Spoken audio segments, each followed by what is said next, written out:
Titulares. Tribunal ordenó captura de la viuda de alias Rasquiña. Abad asegura que no ha sido notificada sobre la vinculación en el caso Nene. Femicidios en el país se han reducido en un 17%, según la policía. Ataque armado en hospital de Quito dejó 2 heridos. Incautan 223 paquetes de cocaína al centro sur de Manabí. Consejo de Seguridad de la ONU aprobó resolución que apoya alto al fuego en Gaza. Y en los deportes, la publicación de Antonio Valencia sobre la capitanía de Hernán Galíndez ha generado controversia.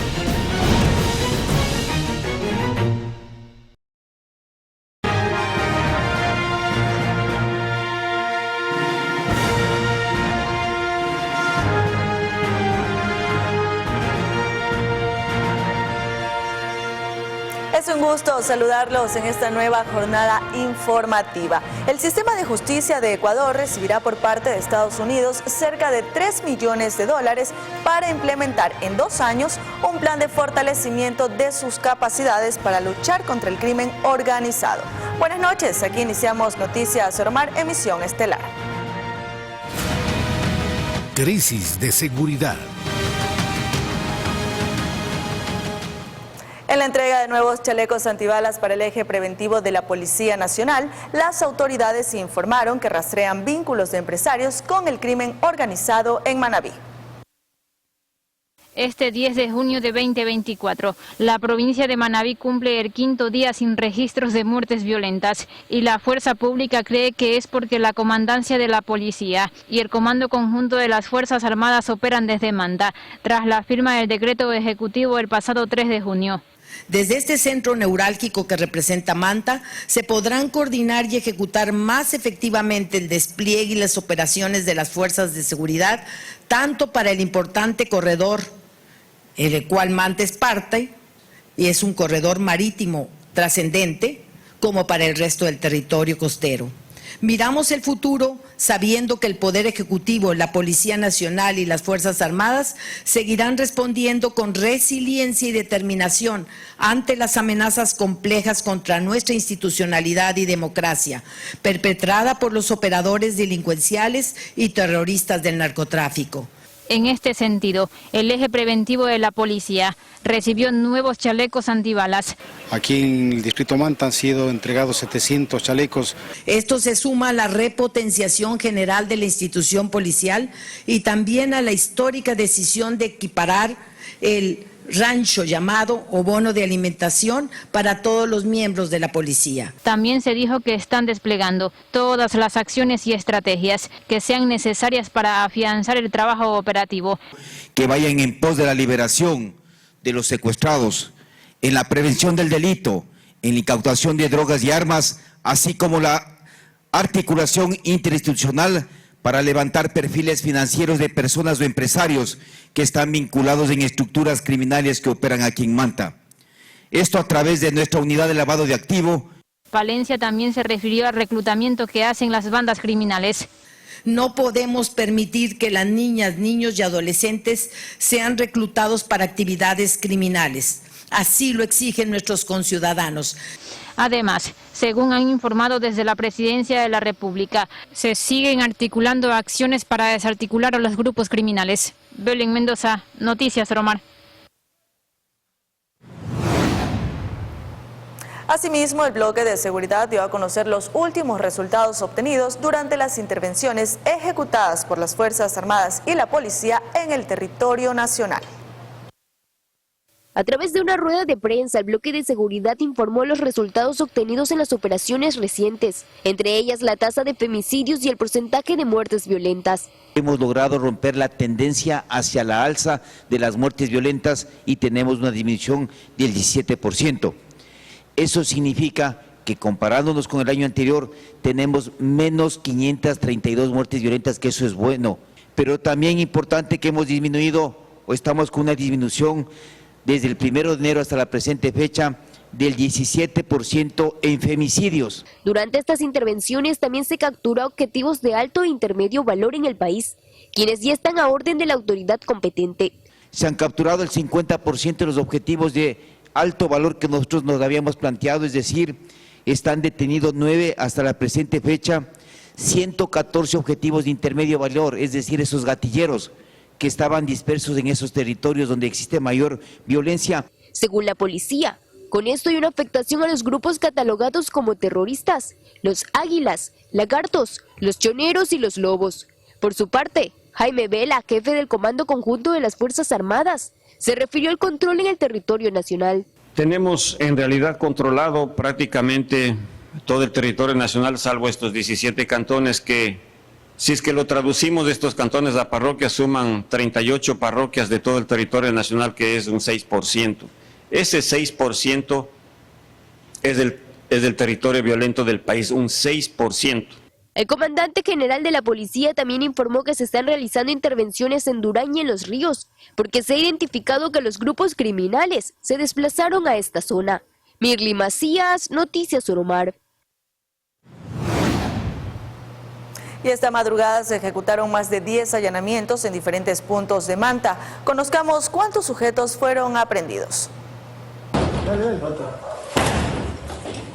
Con drones y helicópteros, más de 3.000 agentes continúan ejecutando intervenciones en Manta, provincia de Manabí. El bloque de seguridad, conformado por policías y militares, realizó 14 allanamientos en distintos puntos de la ciudad durante la madrugada de este lunes. En uno de estos operativos simultáneos ejecutados por miembros de la Fuerza Investigativa Anticriminal en zonas priorizadas de la urbe, se logró la aprehensión de 6 sujetos. Además, se decomisaron 3 armas de fuego, 123 cartuchos y 5 alimentadoras. Y también se incautaron 3 kilos de droga. Estos operativos se han intensificado por la ola de violencia que azota a Manabí y en especial a Manta. Los allanamientos se realizan en lugares donde existe repunte de delitos como expendio, asesinatos, porte de armas y robo de vehículos. Durante los últimos 5 días, la urbe no ha registrado muertes violentas.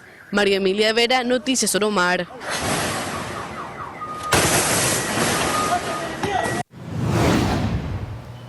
El comandante general de la Policía Nacional informó que se capturó a los presuntos autores del asesinato del alcalde de Portobelo, ocurrido el 19 de abril de este año. Además, la Fiscalía dictó prisión preventiva para los sospechosos. Un aspecto importante que tenemos aquí a nivel nacional, que fue la captura de los autores y los asesinos o los victimarios del alcalde de Portobelo. Los dos presentan antecedentes. El autor material presenta 4 antecedentes, 1 por tenencia de armas, robo, y también es acusado por 4 asesinatos. Es decir, que se ha resuelto el caso del asesinato del alcalde de Portobelo y continuaremos con las investigaciones que tenemos pendientes.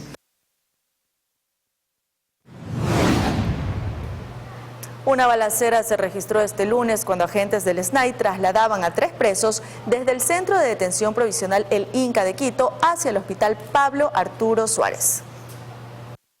En las primeras horas de este lunes, una alerta ingresó al servicio de emergencia EQ 911 por un ataque armado en el Hospital Pablo Arturo Suárez, en el norte de Quito. La policía confirmó que ocurrió un ataque armado mientras agentes del Servicio Nacional de Atención a Personas Adultas Privadas de la Libertad de SNAI trasladaban a 3 internos desde el Centro de Detención Provisional El Inca hacia el Hospital Pablo Arturo Suárez. En ese momento, uno de los presos se fugó. Además de una guía penitenciaria, resultó herida en la balacera. Intentando ingresar ya por la parte de emergencia, son interceptados por 3 individuos, disparan a la carcelera, quitan a un PPL y se dan a la fuga. El Ministerio de Salud activó inmediatamente el protocolo de emergencia conocido como Código Plata en el centro hospitalario. Señalar que los otros 2 presos ya retornaron hacia el CDP, el Inca, mientras la policía organizó un operativo emergente para recapturar al preso que se fugó. En los alrededores del sanatorio se vivieron minutos de zozobra y pánico, mientras que la Agencia Metropolitana de Tránsito de Quito informó que por seguridad se cerraron algunas calles aledañas. Estamos haciendo todas las pericias necesarias. Criminalística está haciendo los levantamientos de indicios, el eje investigativo recabando toda la información necesaria. En Quito, Juan Correa Rodríguez, Noticias Oromar. Actualidad nacional. Ahora les contamos que un tribunal del Guayas dispuso la detención de Samara Rivera Saltos, esposa de Jorge Luis Zambrano, alias Rasquiña, quien fue asesinado en diciembre de 2020. Esto para garantizar la presencia de Rivera en un juicio que enfrenta por asociación ilícita y que se realizará este martes 11 de junio. El oficio fue enviado a la jefatura de la policía de la zona 8 para que proceda con la inmediata localización en vista de sus reiteradas ausencias a las audiencias de juzgamiento realizadas el 6 y 7 de junio en Guayaquil. Ella es procesada por presunta asociación ilícita junto a Héctor R.V., exdirector de la Penitenciaría del Litoral, y 5 personas más. La Fiscalía lo señala de haber interactuado a favor de Rasquiña para obtener su prelibertad ante un juez de La Tacunga.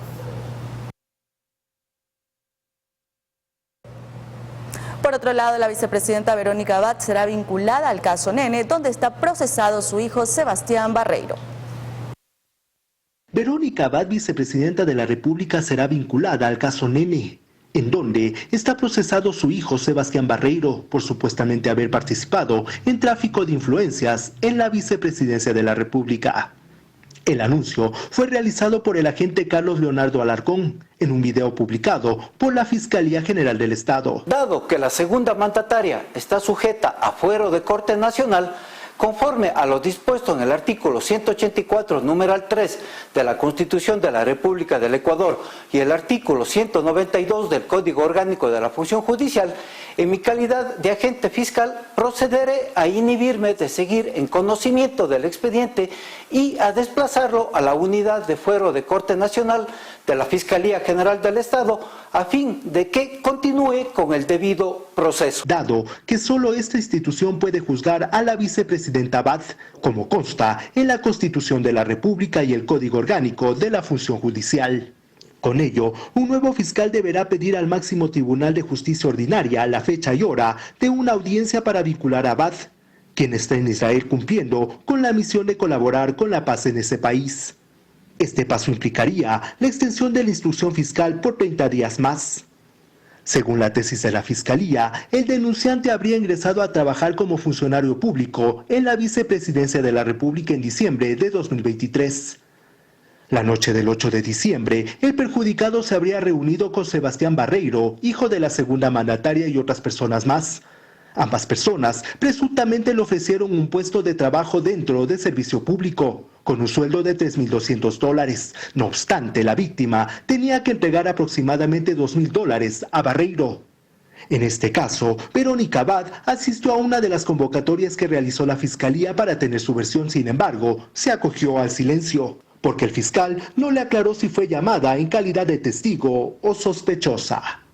En Quito, Juan Correa Rodríguez, Noticias Oromar. En esta misma línea, Verónica Abad señaló que no ha sido notificada por la Fiscalía sobre su vinculación al caso Nene. Además, afirmó que se trataría de un intento más de impedir que ocupe temporalmente la presidencia de la República. La vicepresidenta Verónica Abad será vinculada al caso Nene, en donde está procesado su hijo Sebastián Barreiro, presuntamente por haber participado en tráfico de influencias en la vicepresidencia de la República. Este anuncio fue realizado por el agente Carlos Leonardo Alarcón en un video publicado por la Fiscalía General del Estado. Dado que la segunda mandataria está sujeta a fuero de Corte Nacional, conforme a lo dispuesto en el artículo 184, numeral 3 de la Constitución de la República del Ecuador y el artículo 192 del Código Orgánico de la Función Judicial, en mi calidad de agente fiscal procederé a inhibirme de seguir en conocimiento del expediente y a desplazarlo a la unidad de fuero de Corte Nacional de la Fiscalía General del Estado a fin de que continúe con el debido proceso. Según el Ministerio Público, hay elementos que vinculan a la vicepresidenta en este caso, y se asegura que existieron disposiciones directas de Abad en los hechos irregulares que se investigan. Durante la etapa de instrucción fiscal, se han practicado varias diligencias, entre las que se incluyen la ampliación de la versión del denunciante y documentación relacionada a su contratación por disposición directa de la señora vicepresidenta de la República, así como información telefónica a través de las cuales se determinó la presunta participación. Con ello, un nuevo fiscal deberá pedir al máximo Tribunal de Justicia Ordinaria la fecha y hora de una audiencia para vincular a la segunda mandataria. Este paso implicaría la extensión de la instrucción fiscal por 30 días más. Según la hipótesis de la Fiscalía, el denunciante habría ingresado a trabajar como funcionario público en la vicepresidencia de la República en diciembre de 2023. El anterior 23 de mayo de 2024, la Fiscalía solicitó nuevas diligencias dentro de las investigaciones del caso. Una de ellas fue convocar a Verónica Abad a rendir su versión libre, voluntaria y sin juramento el día 28 de mayo. En este contexto, Abad no rindió su versión y pidió a la Fiscalía General del Estado precisar bajo qué figura se pidió su testimonio. Un audio divulgado confirmaría la versión del denunciante, Rommel P., de que le pedían dinero a cambio de un cargo público. En otro ámbito, el Frente Popular convocará a una movilización nacional por la eliminación al subsidio de los combustibles. La manifestación en Quito empezará a las 16 horas desde la Caja del Seguro. En ese marco está establecida la jornada del 12 y 13 de junio en todo el país, hacia las gobernaciones en cada una de las ciudades. Vamos a entregar una propuesta que signifique el hecho de que el gobierno nacional recoja las opiniones de los diversos sectores sociales para resolver la crisis económica y social que hoy estamos atravesando los hogares ecuatorianos. En el caso de la ciudad de Quito, nos vamos a reunir a partir de las 4 de la tarde en la Caja del Seguro y vamos a ir hacia el centro de Quito para establecer efectivamente el hecho de que aquí deben haber políticas que garanticen la vida, que garanticen la educación, que garanticen la salud y que garanticen el bienestar de los y las ecuatorianas. Quienes sí descartaron por ahora realizar protestas fueron los transportistas de Pichincha, pues esperan una propuesta concreta del gobierno ante la eliminación de los subsidios a las gasolinas. El presidente de la Federación de Transporte Terrestre de Pichincha, Carlos Brunis, aseguró que hasta el momento no conocen una propuesta en firme del gobierno sobre una posible compensación ante la eliminación del subsidio a las gasolinas. El pedido es que sea una propuesta técnica y responsable, dijo Brunis. Además recordó que en anteriores gobiernos los engañaron con una supuesta tarjeta de débito como vía para la compensación que nunca se concretó. El Ministerio de Transporte no ha realizado ninguna mesa de trabajo, ninguna mesa técnica en la cual se refleje o se transparente cuál será el método, cuál será el mecanismo, el porcentaje, el cálculo y los beneficios que se podrían obtener. Según el representante gremial en Quito, están más del 50% del transporte terrestre del país, por lo que es crucial el participar en las mesas de diálogo. Dijeron que estarán atentos a que desde el gobierno nacional se realicen las convocatorias. Desde la Federación contaron que en la primera semana de este mes sostuvieron una reunión con el subsecretario de Transporte y Obras Públicas, Fernando Amador, quien les ofreció una compensación vía transferencia bancaria. Sin embargo, hasta el sol de hoy no se ha hablado de montos de compensación. Se ha hablado en estos días que los compañeros tendrán que registrarse en un formulario enviado desde el ministerio a través del señor subsecretario. Nosotros advertimos a nuestros compañeros y compañeras que no actúen registrándose, porque esto se podría considerar como una aceptación a lo que el gobierno pueda o no otorgar como beneficio para quienes somos parte. A decir de Carlos Brunis, serían alrededor de 30.000 agremiados a la federación, siendo ellos los posibles afectados solo en Pichincha.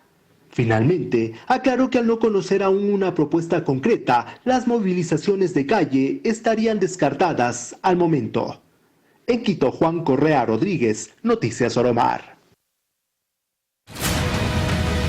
Salud Pública. En la Comisión de Derecho a la Salud avanza el proceso de fiscalización respecto a la deuda que mantiene el IES con las clínicas de diálisis. La millonaria deuda que mantiene el Ministerio de Salud y el IES con los miembros de la Asociación de Clínicas y Hospitales Privados del Ecuador por la derivación de pacientes del sector público tiene varias casas de salud al borde de la quiebra, donde desde el Seguro Social buscan la fórmula o el mecanismo para ir cumpliendo con los pagos. Les vamos a pagar a todos, pero no les podemos pagar el rango en que estaban acostumbrados a cobrarnos, porque el año 2023 la facturación de prestadores externos fue alrededor de $900 millones y nuestro presupuesto este año es 500. En la Comisión Permanente del Derecho a la Salud y Deporte de la Asamblea Nacional compareció Milena Chaufelán Burbano, directora general del IES, que indicó que se avanza en el proceso de fiscalización en relación a la deuda que mantiene el Instituto Ecuatoriano de Seguridad Social con las clínicas de diálisis y de esta manera atender los tratamientos de los pacientes con insuficiencia renal que requieran de manera urgente y que podrían fallecer en caso de suspender los procedimientos. En 2022 teníamos 69.981 pacientes. En el año 2023 ya son 81.005 pacientes y tenemos una proyección para el presente ejercicio fiscal de un total de 96.160 pacientes. De su parte, los legisladores han hecho énfasis en esta deficiencia en el sistema de salud, donde Camilo Salinas ha evidenciado la falta de pago a las clínicas que prestan servicio al Estado. Tenemos información relevante de cómo está el sistema de auditoría y no refleja en la información del seguro. Finalmente, se han planteado que se vuelva a convocar al presidente del Consejo Directivo del IES, no solo para tratar el tema de los pagos, sino para que también informe sobre los contratos, la tasa de mortalidad y de las personas con enfermedad renal. Y atención, porque en nuestro país no existe una cultura de donación de sangre. Así lo afirmó la Cruz Roja Ecuatoriana, alertando de escasez en 5 provincias. Según la Organización Panamericana de Salud, al menos un 2% de una población debe donar sangre. Sin embargo, en el país lo hace solo el 1,46%.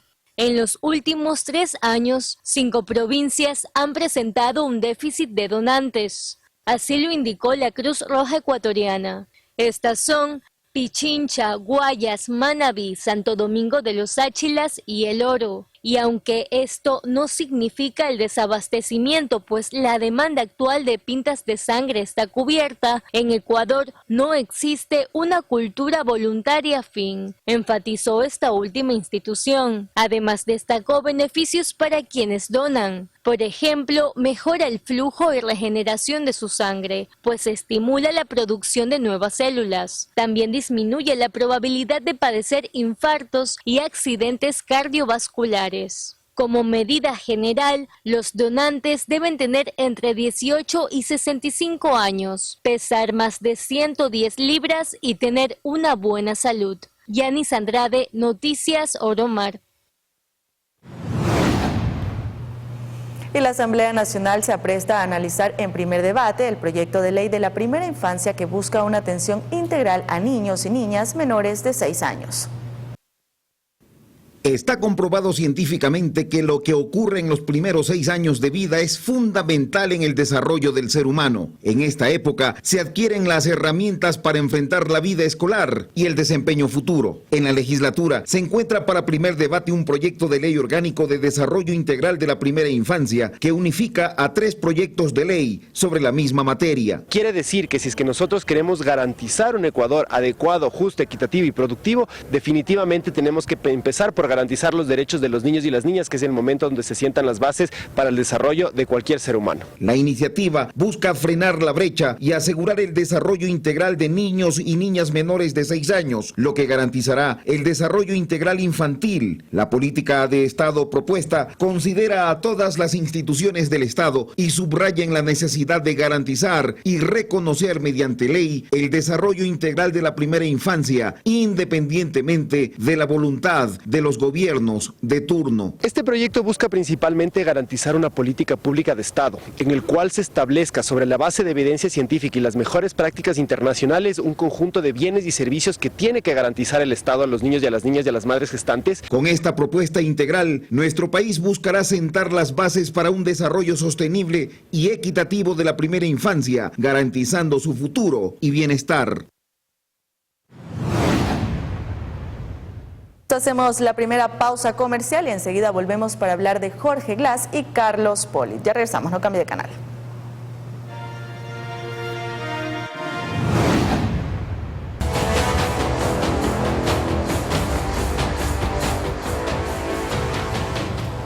Estamos de vuelta para hablar del excontralor Carlos Pollitt, porque la defensa pidió que se postergue por 2 meses la lectura de la sentencia.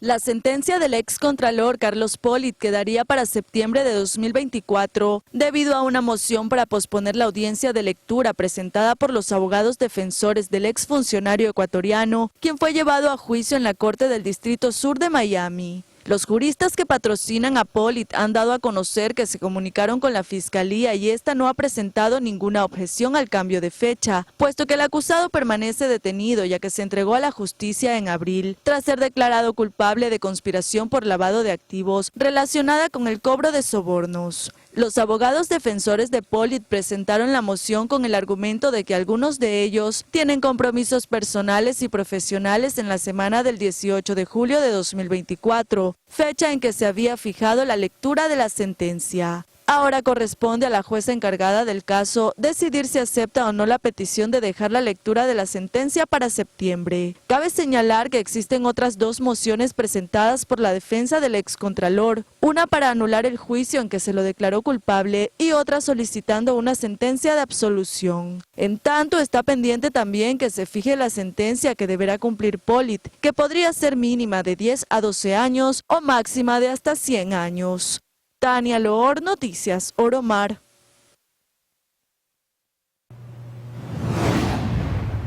Mientras tanto, el Tribunal de Apelación de la Corte Nacional de Justicia anuló el fallo que determinó que la detención de Glass al interior de la Embajada de México fue ilegal, ilegítima y arbitraria.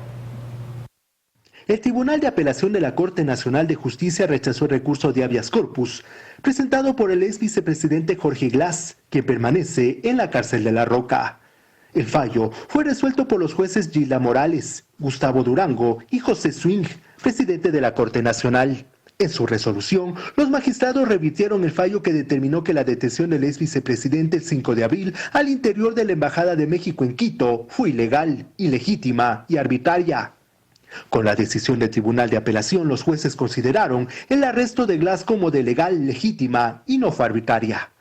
Recordemos que esa noche, policías ingresaron a la sede diplomática de México en la capital para detener al ex segundo mandatario en un operativo especial. Es que según el gobierno estaba a punto de dejar el país y por eso la acción emergente. Tras el fallo del tribunal hubo varias reacciones, una de ellas la del expresidente Rafael Correa, quien en su cuenta de X criticó en duros términos la resolución. En Quito, Juan Correa Rodríguez, Noticias Oro Mar. Atención amigos, porque el fenómeno de la niña que implica una baja en las temperaturas se estaría configurando y podría materializarse en los próximos meses. Del 60% es la probabilidad que se conformen las condiciones del fenómeno climático La Niña entre julio y septiembre, mientras que para agosto a noviembre la posibilidad sube al 70%. A diferencia del Niño, La Niña provoca enfriamiento de las aguas superficiales de las partes central y oriental del Pacífico ecuatorial, así como cambios en la circulación atmosférica tropical que incluye vientos, presión y precipitaciones. En Ecuador, por ejemplo, la actual caída de las temperaturas en las regiones litoral, interandina e insular es parte de la transición normal de la etapa lluviosa a la seca, de acuerdo a lo indicado por el INAMI. En caso de desarrollarse el fenómeno de La Niña, implicaría un mayor descenso en la temperatura. Por ejemplo, en Guayaquil podría llegar a los 17 grados. La rapidez con la que se da el cambio entre el fenómeno del Niño y La Niña es inusual, pues suele ser de 4 a 7 años, pero ahora se da con solo meses de diferencia. Lo cierto es que La Niña podría empezar a materializarse entre julio y agosto, pero aún se requiere de monitoreo continuo para confirmar aquello. La duración de La Niña oscila entre 9 meses a 3 años y su intensidad puede ser débil, moderada o fuerte. Cabe señalar que el fenómeno del Niño fue declarado inactivo el pasado 20 de mayo. No obstante, la Organización Meteorológica Mundial aclara que el fin del episodio del Niño no significa una pausa en el cambio climático a largo plazo, ya que nuestro planeta seguirá calentándose debido a los gases de efecto invernadero que retienen el calor en la atmósfera. Tania Loor, Noticias Oro Mar.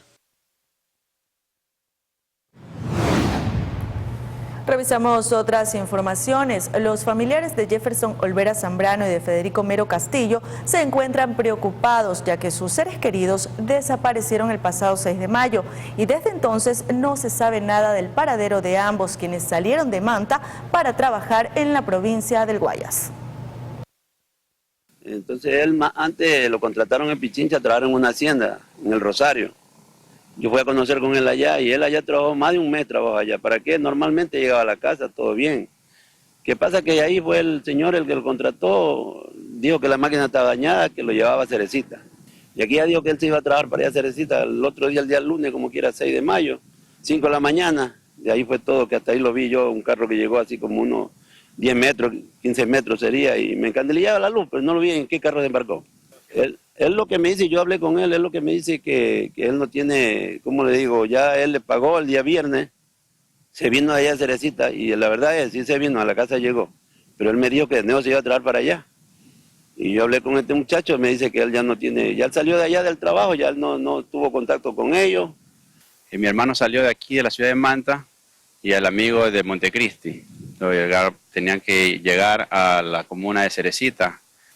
Se perdió comunicación con él de una hora de que salió de la casa, a 5 de la mañana salió, a las 6 ya no teníamos rastro del número, nada, apagado totalmente.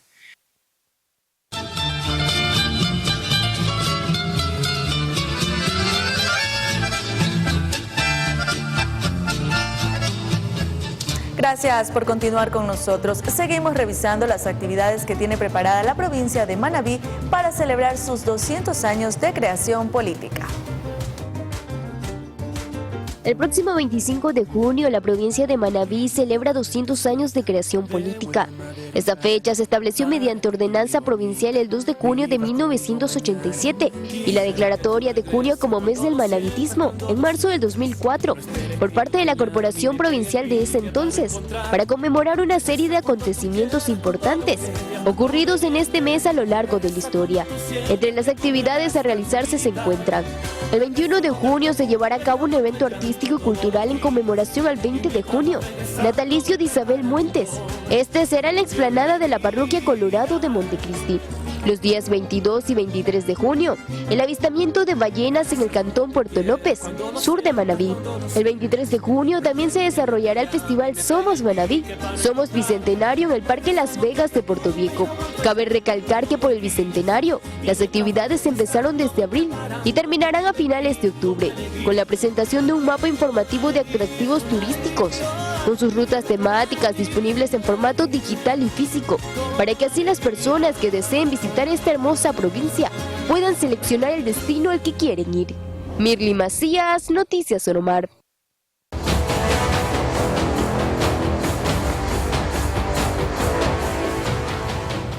Pasamos a otro ámbito informativo y es que Andrea González se suma a la lista de políticos que han anunciado su precandidatura para las elecciones presidenciales de 2025.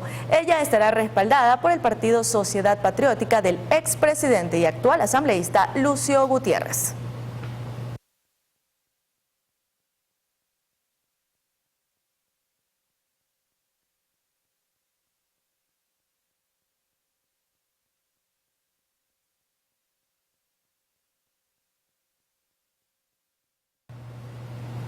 Por su parte, en una convención en Quito, el movimiento político Pachacutic designó a Leonidas Issa, presidente de la CONAIE, como su precandidato presidencial para las elecciones de 2025.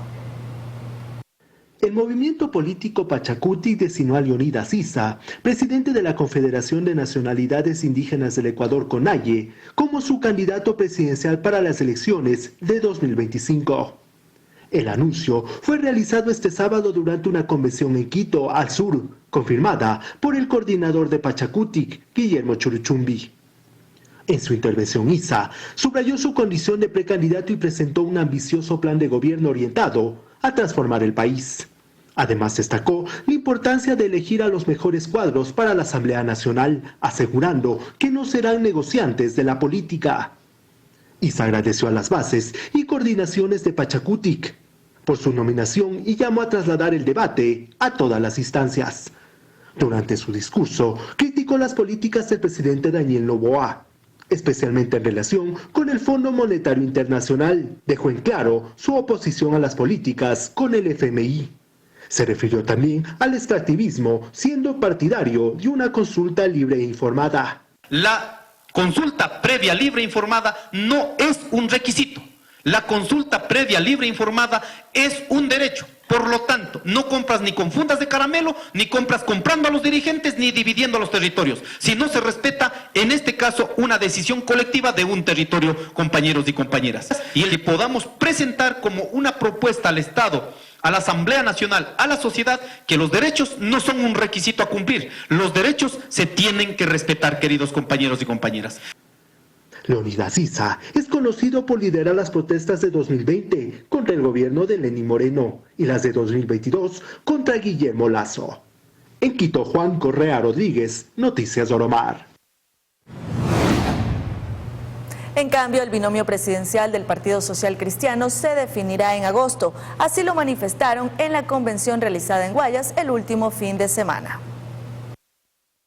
El Partido Social Cristiano definirá su binomio para las elecciones presidenciales del 2025 en agosto. La decisión fue adoptada en la Convención Nacional desarrollada este sábado 8 de junio de 2024 en la provincia del Guayas. El evento convocó a decenas de personas en esa provincia y se transmitió por canales telemáticos a distintas provincias del país. Entre los asistentes estuvo el presidente vitalicio del partido y exalcalde de Guayaquil, Jaime Nebot. Y hablando de leyes, hace pocos días la bancada de las 6 y aliados, y lo recalco, no con generosidad, sino con justicia, con el concurso de señoras y señores asambleístas de otras bancadas, logró cristalizar una lucha de muchos años, que la quieren todas las parroquias, todos los cantones, y todas las provincias de este país de 18 millones de habitantes. Una ley para evitar que el Estado central, el gobierno central, que es un simple recaudador de la plata de las ciudades, de ese 21% de los ingresos permanentes y del 10% no permanentes, se apodere arbitrariamente del dinero de los ecuatorianos. También estuvieron presentes representantes de diversas organizaciones campesinas, de artesanos y del sector turístico. Además, figuras representativas como el presidente de la Asamblea Nacional, Henry Kronfle, y el ex candidato presidencial, Jan Topic. Que unos sigan bailando en TikTok. Nosotros nos vamos a poner a trabajar por este país y para cambiarlo. El inicio de una barrera nacional con el equilibrio. Un fuerte abrazo a todos. Saludos. En el PCC aún no hay acuerdo para definir quiénes serán sus candidatos para las presidenciales. Topic declinó la candidatura y aún no se ha seleccionado su reemplazo. Uno de los nombres que más suena es el de Henry Kronfle. Sin embargo, el nombre oficialmente se dará a conocer en un encuentro nacional que realizará el movimiento en Guayaquil. En Quito, Juan Correa Rodríguez, Noticias Oromar. Siguiendo con anuncios de precandidaturas para los comicios de 2025, el ex general Víctor Arauz anunció su intención de postularse a la presidencia de Ecuador. Soy el general Víctor Arauz. Así como el sol no se puede tapar con un dedo, la delincuencia y asesinatos no se los puede ocultar con mentiras en redes sociales.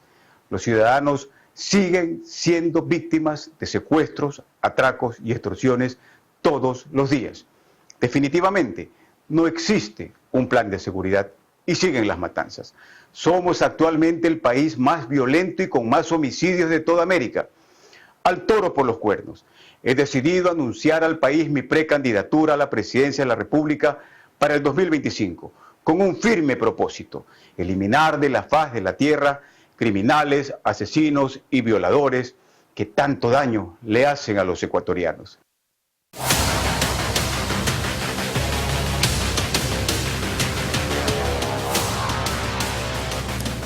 Revisamos escenas viales. Es que Carlos Alfredo Lor Holguín, de 30 años de edad, perdió la vida luego de sufrir un accidente de tránsito cuando se movilizaba en una motocicleta por la avenida Reales Tamarindos en Puerto Viejo. Los testigos indicaron que el hombre perdió pista y terminó cayendo de la moto y al parecer sufrió un fuerte golpe en la cabeza contra el parterre central y el asfalto, muriendo de manera inmediata.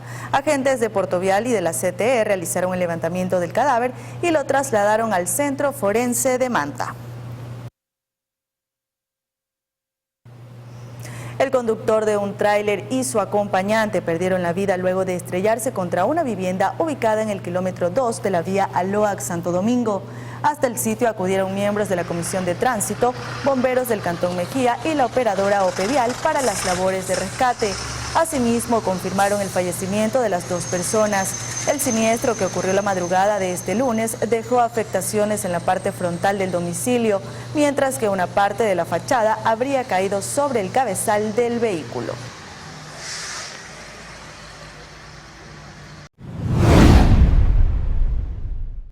Y de esta manera, Tania, amigos televidentes, llegamos hasta la parte final, pero ya viene Machete. Así es, un verdadero éxito de taquilla, no se lo puede perder. Enseguida comienza. Buenas noches, gracias por su sintonía.